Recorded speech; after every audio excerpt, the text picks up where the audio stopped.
Becky Lynch and Bianca Belair. Becky and Bianca. I got to be honest with you, and you called this, Bianca Belair grows on me. After I've got used to the hair ponytail flipping around and her skipping entrance, and she's so happy all the time, most of the time you see her and etc., I've got to admit, not only is she really athletic, she's farther along wrestling-wise than you would think that her experience would dictate, because we looked up what she's only been doing this a few years. And she's from Knoxville originally, so she was in her home state. And Becky is, as we mentioned, she's an all-around worker, athletically, verbally, mentally, psychologically. They were doing a big show match here. So for the first match, and still, I'm sorry, I've got to be that way, for it being the girls, they did a lot of stuff. But with any other two girls that I can think of pretty much in the business, or most of them, this would have been really hokey and really sloppy. This was not sloppy in a botch way. This was sloppy in a struggle way, a contest way. They didn't nail everything perfectly that they hit, but they shouldn't have, because they didn't lose the idea of a contest here. You know what I'm saying? So they didn't just do spots and moves without context or disregarding every rule or not paying attention to what the referee's saying or doing about it. It was a wrestling match. And they dug down and worked as hard as they could to get a big match over. And that's why I say, when you've got a limited number of girls like this that can do this, feed the underneath girls to girls like this on TV, and then match the top girls on pay-per-view instead of the 6-girl clusterfuck matches that just take up time and drag the overall quality of the work down. You see what I'm saying? Look, I just recently, when was it? It was one of the shows I talked about, it was the Bellas documentary review. Yes. The fact that there are women now all over the wrestling shows, women matches, women divisions, and I don't know that things have really improved, and certainly it hasn't caused more people to watch, and I think there's an argument, not even an argument, there should be a really well-funded, well-done women's promotion for the top women in the business. Then you start thinking, who are they? And AEW has some great personalities in terms of workers in the traditional sense, or wrestlers, not so much. But I was watching this match and I had the thought midway through, and I've been thinking this for a while, just Becky Lynch is an all-timer. When it comes to women wrestling, she's an all-time great. She's fantastic. You can't say anything bad about what she does. She's fantastic. And then I've always liked Bianca, but I said, Bianca's fucking really good too. And then I start thinking, who else can I say this about? Obviously Charlotte Flair, Ronda Rousey, at times with the right person. Hold on. With the right person, Rhea Ripley. And I realize, whatever we want to say about WWE and women's wrestling, the one thing Triple H and the NXT system have got right is the top women they've developed are as good as anyone ever in wrestling. Yeah. They're really good. And that, that's the thing, is when you find, and still, women's wrestling is an attraction. It's not the meat and potatoes of the matter. And when you find women that can go at a high level, like the ones you just mentioned, then spotlight them. But when you just determine, okay, we're going to have half and half, or we've got to have a women's division. Non-stop competitive matches. There is no one, other than Jade Cargill early on, there's no one who just squashes over people. And then you water everything down. And I'm not even talking about squashes. I'm just talking about when you're letting everybody come in and play that are doing the cartwheels, because it's the difference between, being a cheerleader on America's Got Talent, being a cheerleader on a goddamn local junior high school football team. That's and when you water that down, then you do a disservice to the top girls that really can perform but you muddy their water. Anyway, and Bianca Belair here flips a lot, but it doesn't come off as silly or awkward, or she doesn't come to a complete stop after her round off double cartwheel and then turn around and go poof on somebody. I mean, she's an athlete. Look at her. She looks like someone you see in the gym working out. She's an athlete. Yeah. So that's the thing. As I said, they kept it in the context of a struggle, of a context, of a match. And they still, I'm not sure about the big bumps.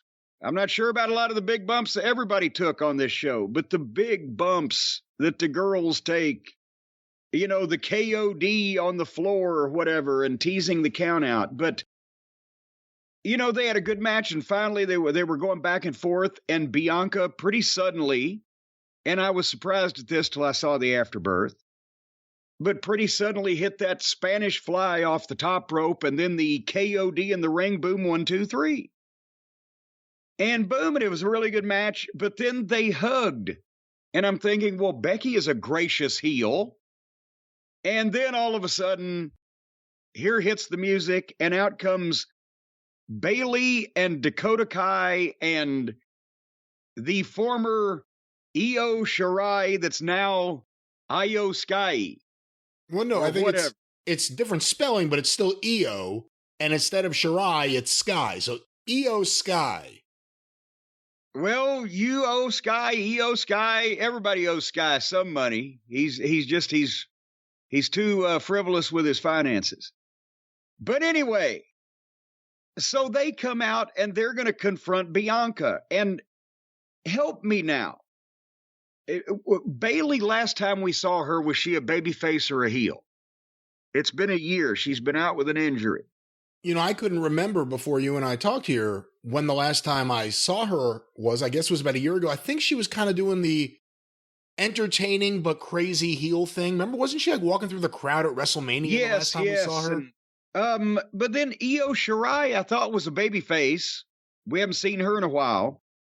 Dakota Kai lost her mind and went crazy where she was talking to herself or having a split personality or something, didn't she? We haven't seen these ladies in a while, but out they come and they confront Bianca, and their Becky. Now we know why she was such a gracious heel, steps right up next to Bianca and is like, well, if you're going to mess with her, you got to mess with me too. So now apparently Becky's a babyface. Big time Bex. Now she's going to have to be humble Bex. Nah, she'll be the same and she'll sell even more merch. Oh, well, because she was like immensely popular a few years ago, and then they brought her back as a heel, and we were like, why is that? And remember, they brought her back as a heel a year ago, and she surprised Bianca. The fans were outraged that Bianca didn't get a fair shot. They brought Becky back and right away gave her the title. So in terms of actual storyline, it's kind of neat that this ran a year, and Bianca finally gets her victory, and the heel says, all right, you got me, and they forget about any bad things that have happened, and they hug, and it was the Becky Babyface turn. Becky Babyface. Rubber baby buggy bumpers. Becky Babyface. That could be her new thing. Bianca and Becky are babyfaces.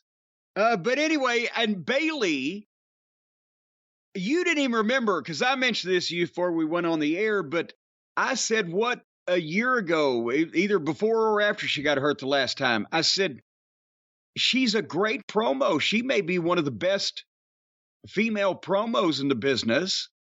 And she ought to, after her in-ring career winds down, whenever that may be, she ought to be a manager. She could be like a J.J. Dillon type in a suit with the top girls and represent them, because many of the top girls are not necessarily great orators. So possibly she's Bayley is transitioning. You heard it here first.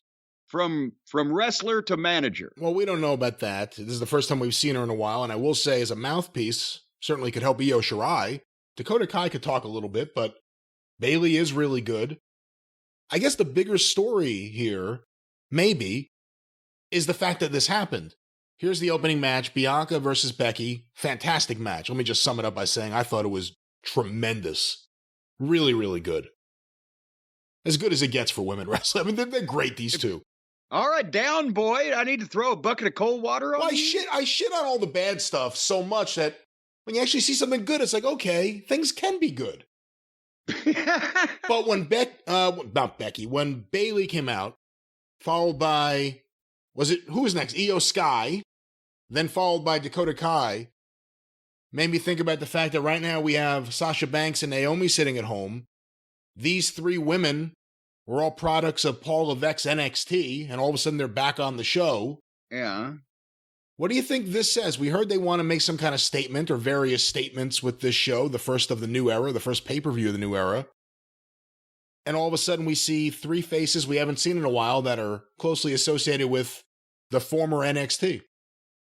Well, I'm sure that their relationship under the Triple H regime probably didn't hurt any, but also they want to shock people, or they want to shake people up, or they wanted surprises, they wanted conversation, water cooler talk, as they used to say.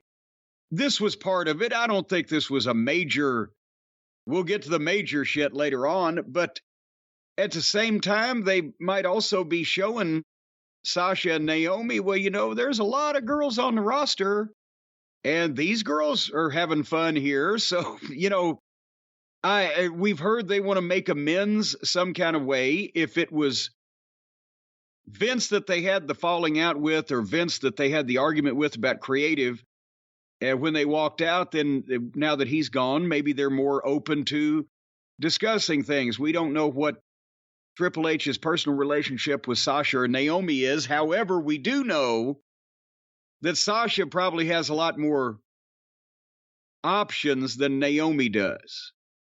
But at the same time, it doesn't hurt. It fits in, showing these girls are back. It fits in with, hey, here's surprises. You never know who's going to show back up.